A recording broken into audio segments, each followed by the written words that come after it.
You mentioned the money, tens of millions of dollars from the state coming to the system, and obviously to UTK. A lot of that money designated for that partnership between UT and ORNL. That's right. Explain to me your thoughts on that relationship. Okay, so this has been in the works for a couple of years, ever since I came here, the beginnings of this concept of a kind of an institute that the two of us partner like in this space. If you can imagine it, right now it's not a physical space, but if you imagine it as a place where scientists from the lab, faculty members from the university, graduate students in interdisciplinary doctoral programs can all work together in a place that doesn't have the cultural constraints that either of the two organizations have, if you will. That's the dream. In a way, we're going to be, so we did get another, we've had a total of $100 million from the state. We got 80 million this last year, so not 100 million is not the right number, it's 80 million in total. We'll be hiring faculty with that and researchers. And the beauty of it is they will be faculty that work in the lab, on campus, in various combinations of that. And together we'll be able to do more big research projects than we could do either of us on our own. So I'm very excited. We have a director now. She's pulling together a team of people to get that going. We're beginning to hire some faculty. So that has a lot of potential. And as we're hiring faculty on the university side, for example, what we're trying to do is complement those hires. Like, let's say engineering is going to hire a whole bunch of new faculty this year. They have hired them. And they're going out hiring again next year. And they'll be hiring in areas that the Oak Ridge Institute, Innovation Institute, is emphasizing. So there will be additional faculty, and so the synergies will really begin to grow. That's the hope, and I'm excited about it. Absolutely. Yeah.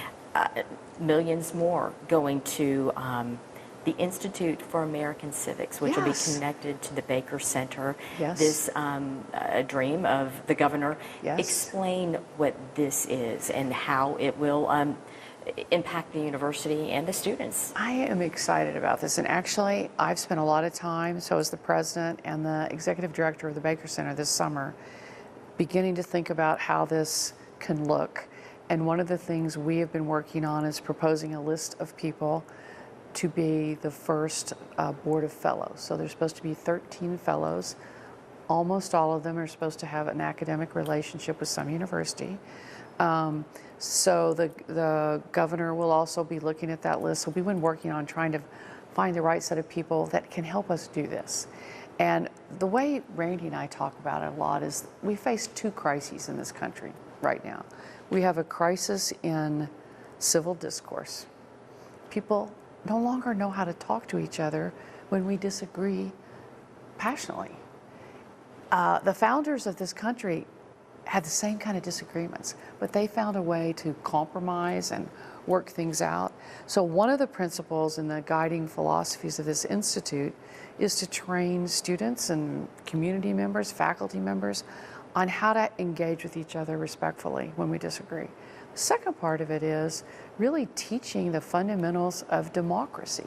So if Randy were sitting here, he would say, in the last primary in this city, only 8% of the population, of registered voters voted. That's a crisis for, you can't have a democracy when no one votes. And so part of it is to really encourage civic engagement, encourage understanding of the institutions we have in our democracy. A lot of the people we've talked to this summer across the country that are interested in the same topic, we're all in dismay about how little actually young people know, even American citizens, about the 3 divisions of government and what is a county commission and a city commission, and just all of that at the local, state, and national levels. And you hear people talk often about, sometimes people think the only elections that matter are voting for president. Well, actually, all elections matter. And so I'm excited about that. We will be hiring some faculty. First thing, we get a board of fellows appointed. And Randy appoints that board in consultation with the elected officials. And that's come out of conversations that the director of the Baker Center and I and others have had. And then secondly, it will be hiring a director and then beginning to really map out what are our goals for this. So it's an opportunity to build it. Is it a space, is it an area where people can discuss maybe topics that people don't necessarily agree on, divisive topics? Yes, exactly. And so for example, it really, in the footsteps of Howard Baker, honestly, like one of the quotes I found myself hearing and saying is, he was famous for saying, you know, sometimes the other guy just might be right. So that's why you listen. And so one of the things we're going to be sponsoring even this fall before we really get it standing up is what we're calling constitutional conversations. We had the first one this spring. We're going to have another 2 this fall. I attended the first one. So it was for kind of community leaders, and we sat around in tables of 6 and were given one of the issues that was difficult for the founders. And we were to talk about it. Well, the one we were given that night was representation. So how are they going to do that? They didn't agree, the founders, on this when they wrote the Constitution. They ended up compromising. Today we know it as 2 senators per state. Is that, you know, what was that about? How do we feel about that now? So I sat at a table with people. I didn't know their political background, but quickly we saw we didn't think we would agree on this. Actually, by the end of the conversation, we all agreed a whole lot more than we thought we did. So we're going to be hosting 2 more of those this fall. The Baker Center is kind of under this new institute's overriding principles, and we're going to have one for faculty and one for students. So there's going to be a lot of activities like that, even before we get faculty and start teaching courses.